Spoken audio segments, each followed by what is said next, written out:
vamos a comenzar con una nueva serie. Con una serie a la cual hemos llamado, que lleva por título, Reunir todas las cosas en Cristo.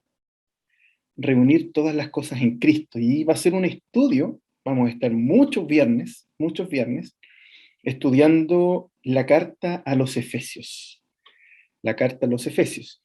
Y como bien leímos, es importante que tengan sus Biblias abiertas. Y la invitación que yo les hago ayuda mucho a la concentración también, a que puedan tomar nota. Ahí en sus teléfonos, si no lo están usando para el Zoom, pueden, pueden usar el bloc de notas de sus teléfonos para tomar apunte, una hojita modesta también, les puede servir. Y se pueden quedar también con algunas ideas generales que vamos a tener hoy día. Un estudio introductorio a la carta a los Efesios fácilmente puede durar 2, 3 horas, pero hoy día vamos a mostrar y conversar algunas cosas bastante puntuales con respecto a esta carta. Entonces les invito a que, ¿no es cierto?, tengan ahí la Biblia abierta.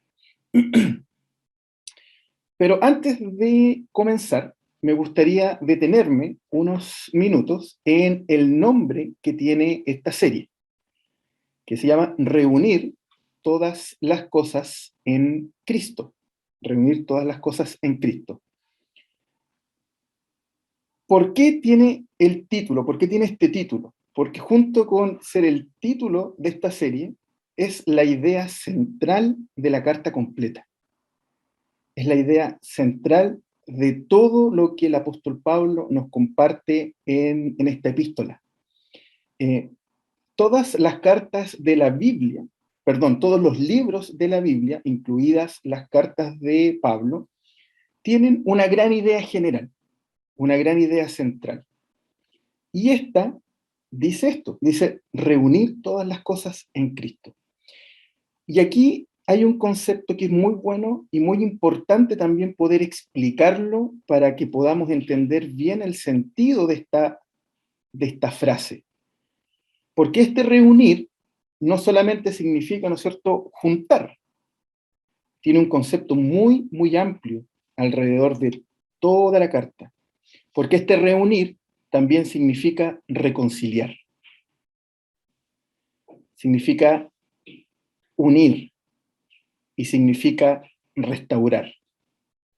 Reunir todas las cosas en Cristo tiene todo ese significado y tiene todo ese peso. Cuando nosotros hablamos de reconciliar, es porque hemos sido reconciliados a través de Jesucristo con el Padre. Cuando hablamos de unir o de reunir también, estamos hablando que ya no hay un solo pueblo, sino que ahora, perdón, que ya no hay dos pueblos, o que Dios ya no trata solamente con el pueblo de Israel, sino que también ahora todo aquel que confiese que Jesús es el Señor también es parte del pueblo de Dios. Y esta tierra va a ser restaurada finalmente por Jesús. Entonces, reunir todas las cosas en Cristo es importante. Y es un concepto muy amplio que vamos a ir estudiando a través de todos los temas que vamos a dar con respecto a la carta a los Efesios. Otro desafío importante que les quiero dejar es que ustedes puedan invertir 20 minutos a la semana, nada más, 20 minutos. Ideal si pueden ser diarios. 20 minutos es lo que toma leer la carta completa.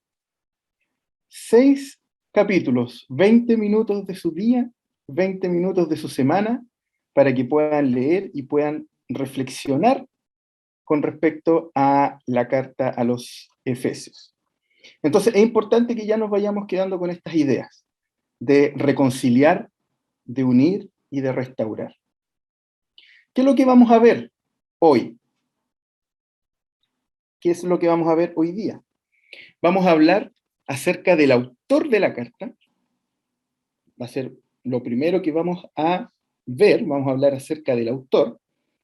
Vamos a hablar también acerca de la audiencia a quien le escribe, que puede estar bastante explícito en el título de la carta, en el título del libro, pero vamos a conversar varios detalles acerca de la audiencia y también vamos a ver el contenido, cuál es el contenido que tiene la carta a los Efesios.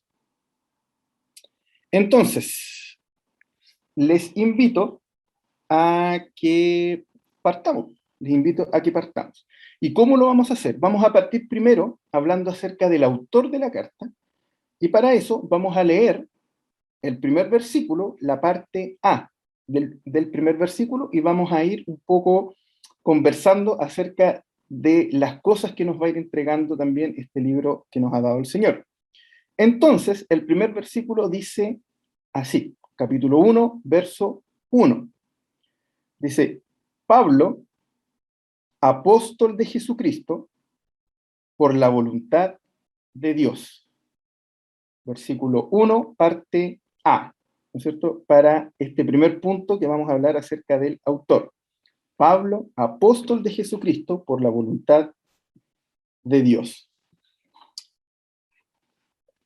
Y este inicio nos deja más que claro quién es el autor, ¿no es cierto? O quién se presenta como el autor de la carta, que es el apóstol Pablo. El apóstol Pablo es el autor de la carta a los Efesios. Y algo muy interesante que ustedes pueden ver en sus Biblias, pueden ir marcando en sus Biblias y pueden ir viendo, no sé si se recuerdan cómo se presentaba Pablo, por ejemplo, en la carta a los romanos y en la carta a los filipenses. ¿Se acuerdan cómo se presentaba Pablo? ¿Alguien sabrá por ahí? Como siervo. Como siervo, ¿no es cierto? Pablo, en la carta a los filipenses y también en la carta a los romanos, ¿no es cierto?, por nombrar alguna, él se presenta como siervo. Y nosotros comentamos en alguna oportunidad que ese siervo no era una traducción muy exacta, porque ese siervo significa esclavo, doulos en griego. Entonces Pablo se presenta, por ejemplo, en la carta a los romanos y en la carta a los filipenses, él se presenta como esclavo. Esas son sus credenciales, dice esclavo de Jesucristo. ¿Cómo se presenta acá, en la carta a los Efesios? Se presenta como, léanlo ahí, ustedes lo tienen ahí en sus Biblias. Dice, Pablo, apóstol. ¿Tendrá alguna relevancia o da exactamente lo mismo como se presente Pablo? Y la verdad es que tiene importancia. Tiene absolutamente, es muy importante porque cuando Pablo le escribe a los romanos y él dice yo soy esclavo, le está escribiendo a una sociedad donde más del 50% de la población era esclava y era un tema bastante polémico. Entonces Pablo quería de alguna manera hacerse presente con su audiencia y tocar temas relevantes con respecto a lo que significa seguir a Jesús. Con la carta a los filipenses pasa exactamente lo mismo, él se presenta como esclavo, pero aquí él se presenta como apóstol. Y el significado de apóstol, que en griego es apóstolos, significa enviado. Y fíjense que él no está siendo enviado, y lo vamos a ver cuando revisemos el libro de los Hechos, que está muy relacionado también con el libro, con la carta a los Efesios. Dice que él no ha sido enviado porque él un día se levantó con una idea y quiso salir, sino que dice que ha sido enviado como apóstol de Jesucristo por la voluntad de Dios, no por sus deseos. Él es un enviado de Jesucristo por la voluntad de Dios. Y esas son las credenciales que el apóstol Pablo pone para presentarse a su audiencia.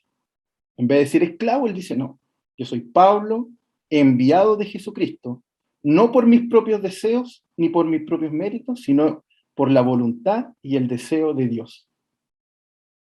Él está cumpliendo el deseo de Dios. Junto con esto, es importante saber que no hay una exactitud con respecto a la fecha en la que se escribió esta carta. Hay un estimativo. Y se dice que esta carta se escribió entre el 60 y el 62 después de Cristo. Lo más probable es que Pablo haya escrito esta carta, más encima estando en la cárcel, en Roma, que es donde se data un poco, ¿no es cierto?, el tiempo en que Pablo estuvo en la cárcel y escribió la carta, ¿no es cierto? Esa es más o menos la conclusión a la que se llega cuando se quiere dar una fecha para la creación de esta carta. Y esta carta tiene algo que es bastante importante y que es un término que quizás no es muy común, pero que también lo vamos a explicar. ¿Quién me puede decir, viendo los versos 1 y 2, cuántas veces sale mencionado Cristo en el saludo o en esta presentación que está haciendo Pablo?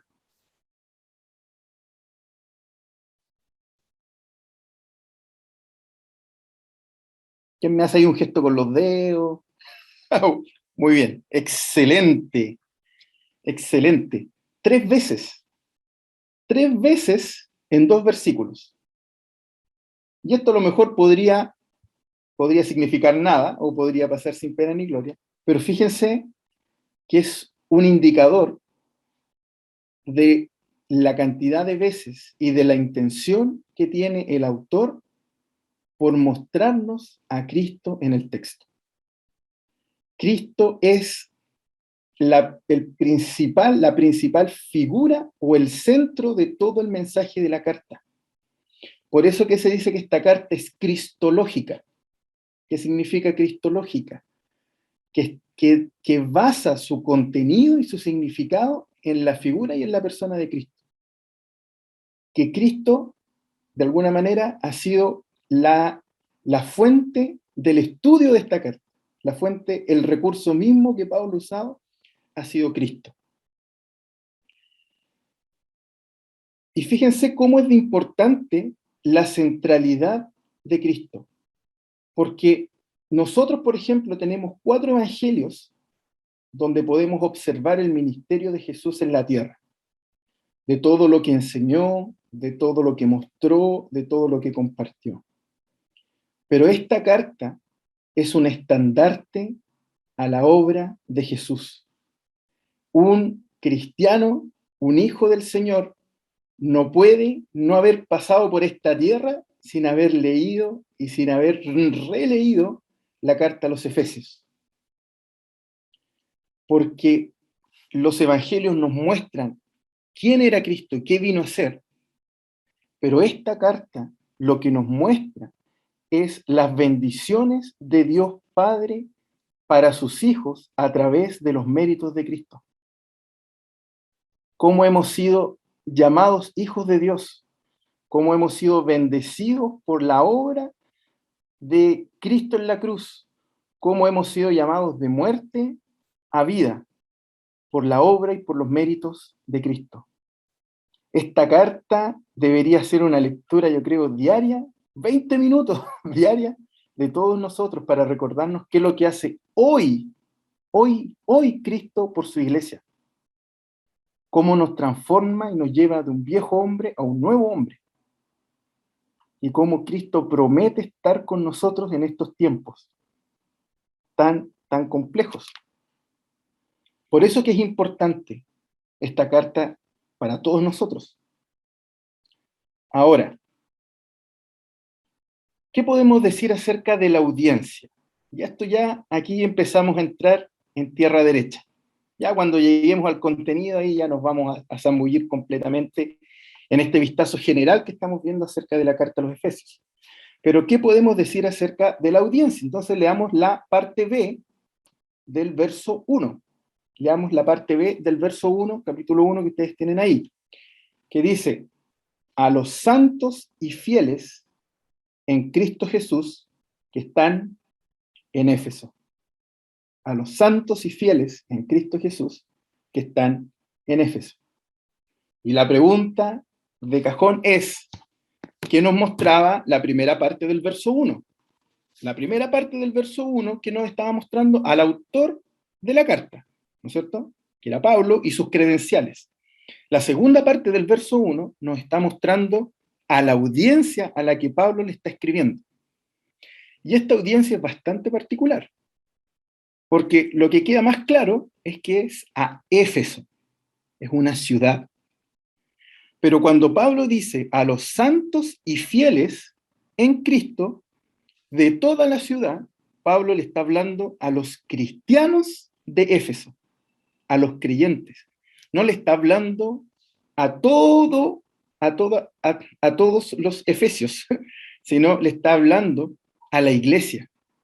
Este es un mensaje, esta es una carta que va dirigida a la iglesia de Éfeso, lo cual es muy relevante, es muy importante. Porque otra cosa que nosotros podemos ver es que Pablo no quiere que esta carta, o sea, lo que Pablo no muestra es que esta es una carta correctiva, como si, por ejemplo, lo es la carta a los Corintios, donde vemos que en Corintio, ¿no es cierto?, hay una iglesia que está desordenada, donde hay pecado por todos lados. Pablo escribe esta carta para corregirla, para corregir la iglesia en Corintio.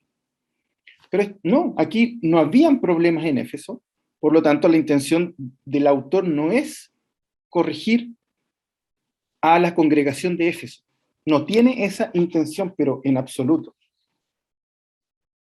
Y Pablo tuvo una relación bastante particular con la iglesia de Éfeso. Fíjense que Pablo fue dos veces. Pablo, en su historia ministerial, tuvo 3 viajes misioneros importantes. Tuvo 3. Bueno, en realidad uno podría decir que más, pero con respecto a la relación que Pablo tiene con Éfeso, se destacan 2 de esos viajes misioneros. Y uno es el segundo viaje misionero. En el segundo viaje misionero, Pablo visitó Éfeso, y luego el tercer viaje misionero de Pablo también visitó Éfeso. Y esta relación de Pablo con Éfeso la podemos encontrar en el libro de Hechos. En el libro de Hechos. Entonces, les invito a que puedan buscar en sus Biblias. Pueden ahí buscar en sus Biblias también, lo pueden anotar, le pueden dejar una hojita. Los más radicales le pueden doblar la puntita de la hoja. Los que cometan ese salvajismo literario pueden doblar también la hojita de la Biblia. Otros buscamos papel y le metemos ahí papel entre medio. Pero pueden ir marcando también, porque la relación de Pablo con Éfeso no solamente se ve en la carta, sino se ve en otros libros de la Biblia. Entonces, veamos un poco acerca de la primera vez que Pablo visitó Éfeso, que fue en su segundo viaje misionero. Entonces, Hechos, capítulo 18, los versos del 18 al 19. Hechos, capítulo 18, los versos del 18 al 19, que dice así. Dice, mas Pablo, habiéndose detenido aún muchos días allí, después se despidió de los hermanos y navegó a Siria, y con él Priscila y Aquila, habiéndose rapado la cabeza en Cencrea, porque tenía hecho voto, y llegó a Éfeso, y los dejó allí, y entrando en la sinagoga, discutía con los judíos. Este es un extracto. Les invito, realmente es fascinante la relación de Pablo con Éfeso. Es una historia muy, muy linda. Y pueden leer el capítulo 18 de Hechos y se van a dar cuenta de este primer viaje, de la primera vez que Pablo llega a Éfeso. Y en este primer viaje Pablo estuvo alrededor de 2 o 3 semanas, no más. Y le bastó ese pequeño tiempo para generar un lazo con ellos, para poder relacionarse con ellos. Pero luego llegamos al tercer viaje misionero de Pablo, que es la segunda vez que él visita Éfeso. Y esta vez, perdón, él se queda 3 años, o casi 3 años. Y esto lo podemos encontrar en el capítulo siguiente del libro de Hechos, en el capítulo 19. Capítulo 19, vamos a leer solo el verso 1 para darnos un pequeño vistazo nomás. Hechos 19, versículo 1, que dice: aconteció que entre tanto que Apolos estaba en Corinto, Pablo, después de recorrer las regiones superiores, vino a Éfeso, y hallando a ciertos discípulos. Fíjense que es interesante cómo Pablo llega por primera vez en su segundo viaje misionero, porque Pablo no tenía la intención de ir a Éfeso. Pablo iba a otro lado, iba al norte, y el Espíritu Santo, el Señor, le impidió que fuera para allá. Y Pablo cambia la ruta. Y por cambiar la ruta, Pablo llega por primera vez a Éfeso. Él iba a Troas. No iba para allá. Pero el Señor tenía otros planes. El Señor tenía otros planes para él y él llega a la ciudad de Éfeso. Y él llega a una zona que en la Biblia se conoce como Asia. Ustedes a veces leen la Biblia y dicen, oh, estaba en Asia. Y uno podría pensar que estaba en Japón, no sé, ¿saben? Pero no.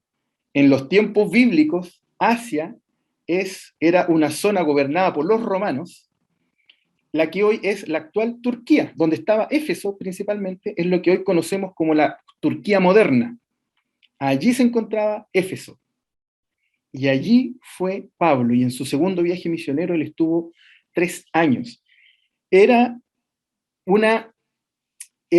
Uno podría decir que era muy rica culturalmente, porque también al ser una ciudad-puerto, era muy cosmopolita. Llegaban muchos extranjeros a comercializar y a hacer negocios. Por lo tanto, había harto que conocer, habían hartas personas que mezclaban culturas, pero ellos principalmente tenían una cultura griega, pero no hay que olvidar también que era media greco-romana, porque los romanos eran los que gobernaban también políticamente y militarmente esta zona. Éfeso era una ciudad importante, era casi como la capital, casi como la capital, o cumplía el rol de lo que nosotros consideramos hoy una capital en esta zona llamada Asia. Cuando ustedes lean en el Nuevo Testamento Asia, imagínense por ahí Turquía y todos los países que están alrededor. Ahí estaba Éfeso. Y esta cultura también permeaba la religión. Y ahí estaba Artemisa, ¿no es cierto? O Diana como la principal deidad a la que ellos adoraban, a la que ellos le rendían culto con distintos rituales. Ahí también se los dejo para, si les interesa, ¿no es cierto? También para que ustedes puedan seguir leyendo e investigando. Pero ¿dónde me quiero detener? Me quiero detener en que la misión que Pablo tenía era evangelizar y enseñar la palabra de Dios. Esa era la misión que Pablo fue a cumplir a Éfeso. Y en sus 3 años, él tenía ese propósito. Empezó a enseñar en las sinagogas, y cuando Pablo empezó a enseñar, y los habitantes de Éfeso se empezaron a convertir y empezaron a responder al Evangelio, Pablo también encontró resistencia. Encontró resistencia de los líderes religiosos y también encontró resistencia de la ciudad. Pablo tuvo la oposición de los ciudadanos romanos. Recuerden que era una zona dominada por los romanos. Ellos estaban a cargo de todo. Y empezó a encontrar oposición. Se empezó a encontrar con revueltas anticristianas. Porque el impacto del Evangelio empezó a permear la sociedad. Y no como muchas veces encontramos hoy día, que el secularismo finalmente es el que se mete en la iglesia, sino que Pablo empezó a enseñar con tanta pasión y con tal fuerza el Evangelio durante estos 3 años, que fue Cristo quien empezó a permear la sociedad a través de la predicación del Evangelio. Y esto generó revueltas, donde la integridad física de Pablo también estuvo en peligro. querían matarlo literalmente. Pero Pablo no se iba a detener y no se iba a intimidar por esos problemas. Junto con eso, encontró resistencia también de brujos, hechiceros, y enfrentó también la brujería, una práctica que se realizaba bastante también en esa época. Pero junto con eso, si no fuera poco, Pablo estaba muy concentrado también en la formación de líderes. Y también tuvo que lidiar con lo que significa formar y discipular a un hermano o un hermano o un creyente que también está aprendiendo o consolidando su fe. También tuvo que vivir lo que significa llorar por el Evangelio, llorar por los hermanos. Entonces Pablo no la tuvo fácil, no la tuvo para nada fácil en Éfeso, pero Pablo amaba Éfeso. Y saben que después de 3 años, con todo lo que les estoy contando, con la oposición de la ciudad, de los gobernantes, de los ciudadanos que vivían ahí, con las revueltas anticristianas que tuvo que enfrentar, con la hechicería, con todo el oscurantismo que había también en esa época, batallando también con formar el carácter de hombres que pudiesen liderar las iglesias que se iban a instalar allí. Con todo eso, creo que es muy lindo que leamos Hechos 20. Hechos 20. Porque corregir y formar líderes tiene su precio. Tiene su precio. Estar corrigiendo a los hermanos, estar acompañando en las alegrías y en las tristezas. Pablo estuvo dispuesto a hacer lo que Cristo hizo, a seguir el ejemplo de Cristo en nuestras vidas. Y fíjense lo que dice Hechos capítulo 20, versículos 35 al 38. Y yo los invito a que después ustedes puedan leer Hechos 20 completo o del 17 hasta el final y se van a asombrar también de cómo Pablo se despide. Porque Hechos 20 es el discurso de despedida de Pablo frente a los líderes que él formó y que no solamente afectó a Éfeso, él ahora está en Mileto, que es una ciudad que está al sur de Éfeso, y él llama a los líderes de Éfeso y también a otros hermanos que están liderando la iglesia en zonas de Asia.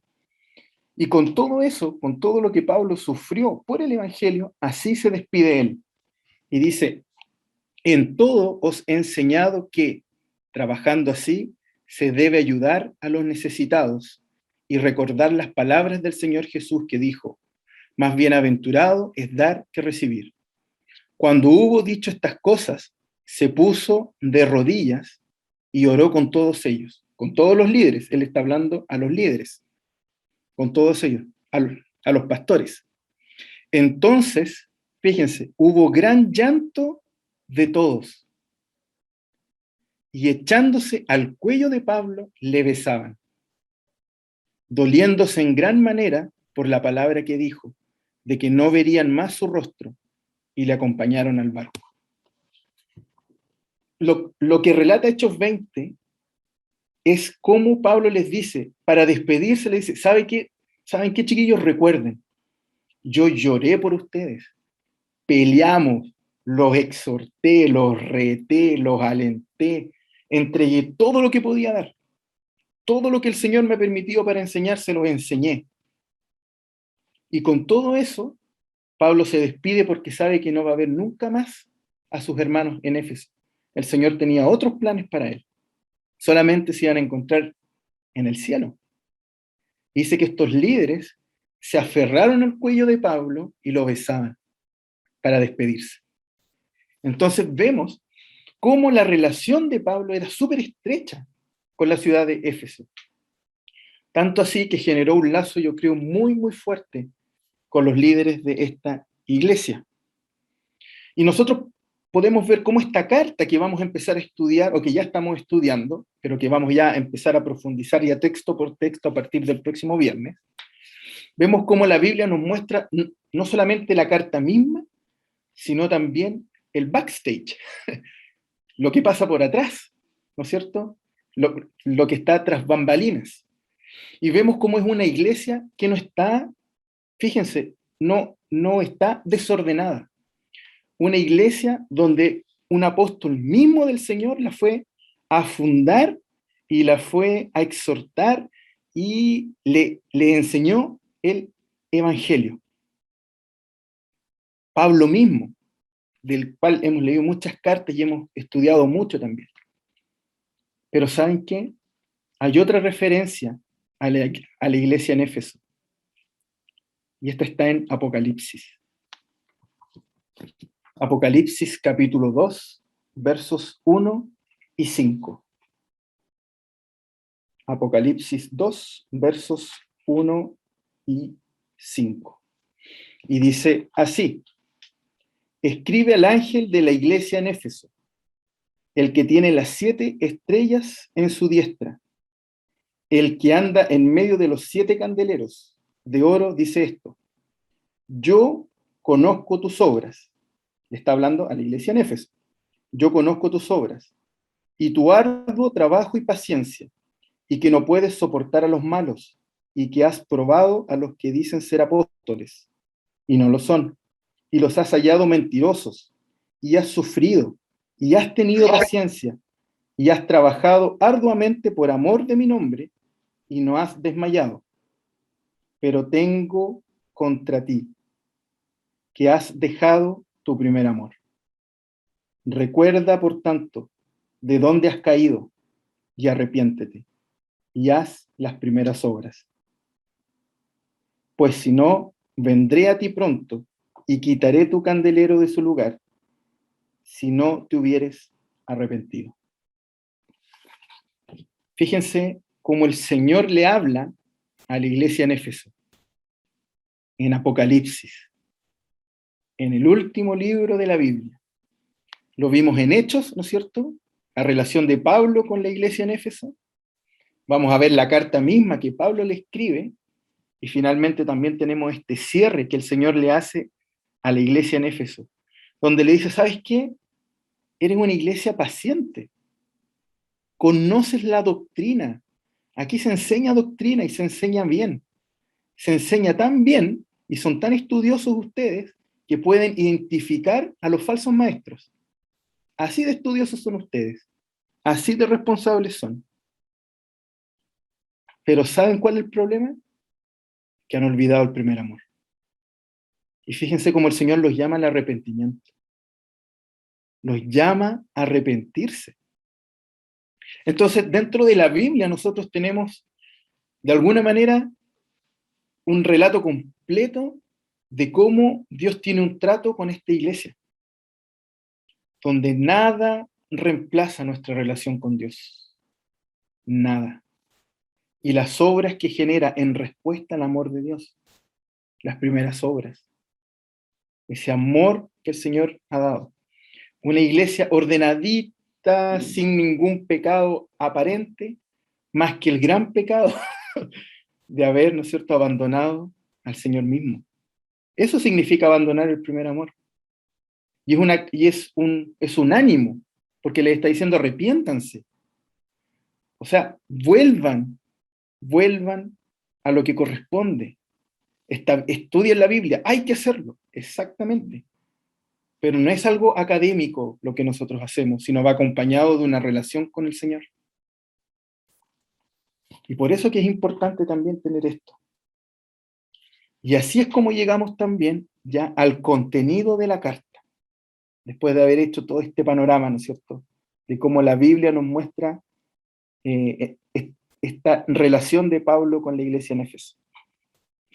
Y leamos para esto el verso 2, ¿no es cierto?, capítulo 1, versículo 2 de Efesios, de la carta a los Efesios, que dice: gracia y paz a vosotros, de Dios nuestro Padre y del Señor Jesucristo.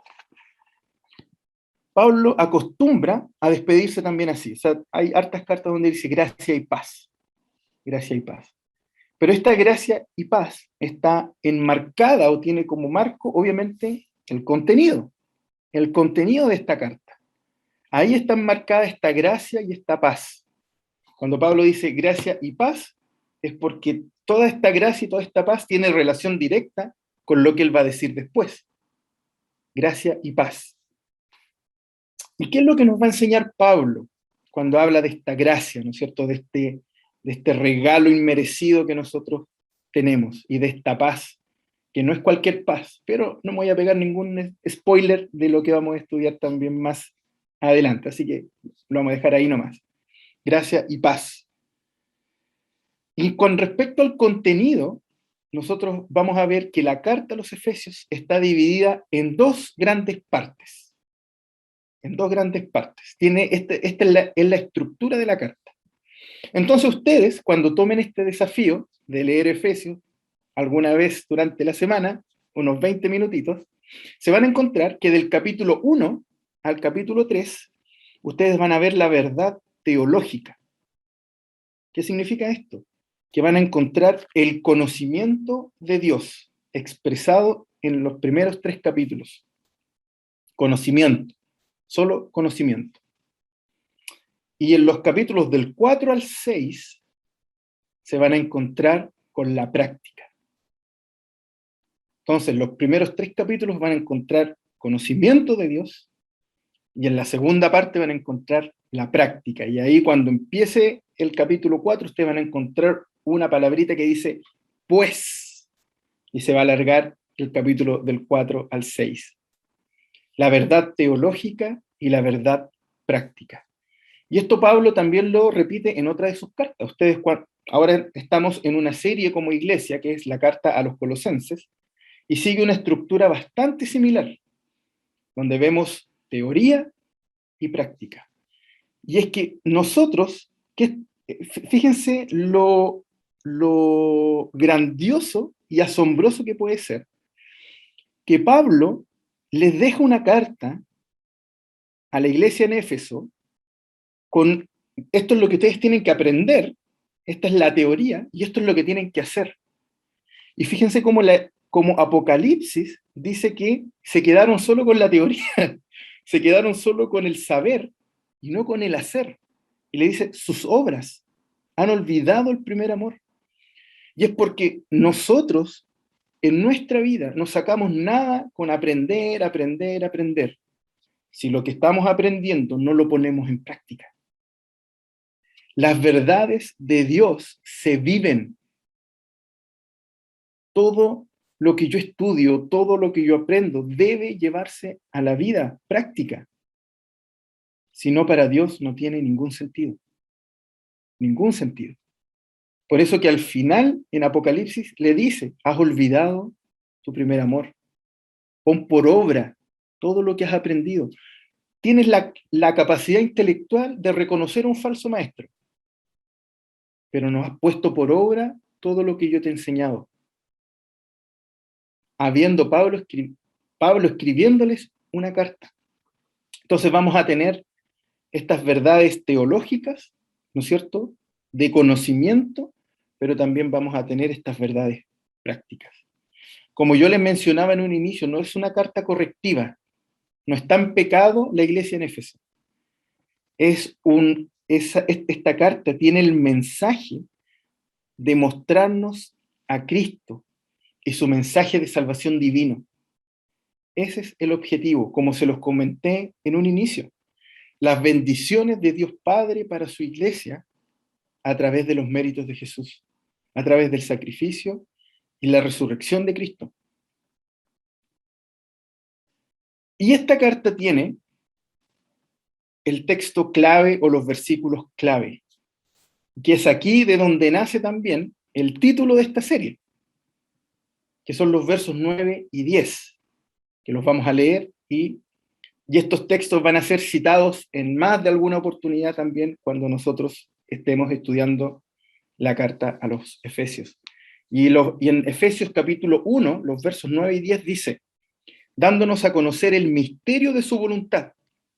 Vamos a ver lo que es ese misterio también cuando nos toque profundizar en estos dos capítulos, en estos dos versículos. Dándonos a conocer el misterio de su voluntad según su beneplácito, el cual se había propuesto en sí mismo de reunir todas las cosas en Cristo, en la dispensación del cumplimiento de los tiempos, así las que están en los cielos como las que están en la tierra. los versos 9 y 10 del capítulo 1 son los versículos bisagra, que se llaman de alguna manera, o los versículos clave, o donde está resumido de alguna manera, ahí condensado el mensaje central de esta carta, de que todas las cosas han sido reunidas en Cristo. Y esta frase, que nosotros decimos bastante, es absolutamente relevante y se repite muchísimo: en Cristo. Si ustedes empiezan a leer, van a encontrar en Cristo, en Jesucristo, en Cristo, en Cristo, por Cristo, en Cristo, en Cristo. ¿Y cuáles son estas cosas con las que Pablo se va a enfrentar? Se va a enfrentar, ¿no es cierto?, cuando le escribe a los hermanos en Éfeso. ¿Qué es esto que Jesús reúne, reconcilia, restaura? Toda esta carta nos habla cómo en Jesús ya no hay judíos ni gentiles. Dios ya no trabaja con una etnia en particular, con una nación. Dios hoy tiene un pueblo, y ese pueblo no tiene un lugar geográfico específico. Ese pueblo son todos aquellos que hemos llamado a Jesucristo como nuestro Señor y Salvador. Y Jesús derriba esos muros y reconcilia tanto judíos como gentiles. Aquellos que nacieron, ¿no es cierto? Aquí está haciendo una comparación étnica, ¿no es cierto? Aquellos que nacieron en el pueblo de Israel, que durante el Antiguo Testamento fue el pueblo con el que Dios trabajó para empezar a mostrar sus maravillas, aquellos que nacieron como aquellos que han creído en Jesucristo y que no son parte de esa etnia. Y en Cristo son reconciliados, son hechos un solo pueblo. Ya no hay dos pueblos. Dios no trabaja con dos pueblos, es una iglesia que ha sido reconciliada por los méritos de Cristo. ¿Qué cosa el Señor ha restaurado? Que ahora hay un nuevo hombre.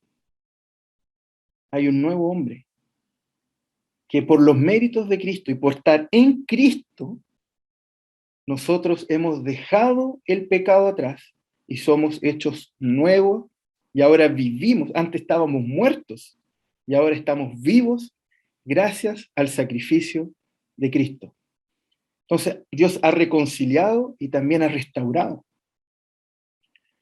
También Dios va a restaurar no solamente la tierra cuando Él regrese a reinar, sino no solamente esta tierra, sino el cosmos completo.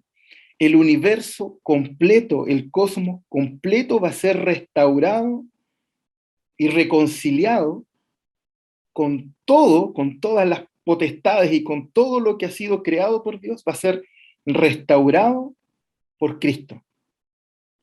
Entonces, no estamos hablando solamente de algo que va a ocurrir acá. Todo lo que ha sido creado por Dios va a ser restaurado por Jesucristo.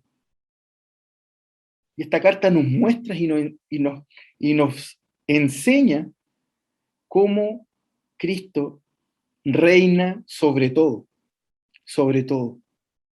No solamente sobre lo que nosotros vemos, sino también sobre el mundo espiritual y los lugares celestiales. Cristo es rey de todo lo que existe. Y eso es algo que esta carta nos muestra. Y es importante verlo así, porque para ir cerrando, para ir concluyendo, en este pequeño paseo, panorama general que vimos hoy día acerca de la carta a los Efesios, cuando nosotros leemos o hemos escuchado quizás más de alguna oportunidad, del ya, pero todavía no, esto quiere decir que nosotros somos hijos de Dios, pero aún no vivimos con Dios físicamente, aún no estamos viviendo con Cristo físicamente.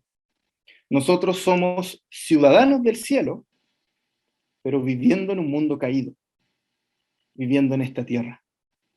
Y una de las cosas y los desafíos que nos deja la carta a los Efesios es que nosotros debemos vivir en esta tierra como ciudadanos del cielo, porque en Cristo hemos sido transformados en un nuevo hombre, que ya no desea pecar, sino que desea a Dios y desea relacionarse con Dios. ¿Y cómo esto se puede llevar incluso a nuestros días? Por ejemplo, se viene Navidad o se viene Año Nuevo y es una fecha de gastos, es una fecha de consumo, de también un desafío de poder, como lo veíamos en la serie que terminamos hace poco, de poder administrar bien nuestras finanzas. Y aquí es importante que nosotros veamos y reflexionemos si nosotros estamos viviendo como ciudadanos del cielo o como ciudadanos de la tierra. Porque alguien que ha sido transformado por Dios administra sabiamente sus recursos. Sabiamente sus recursos. Eso es importante.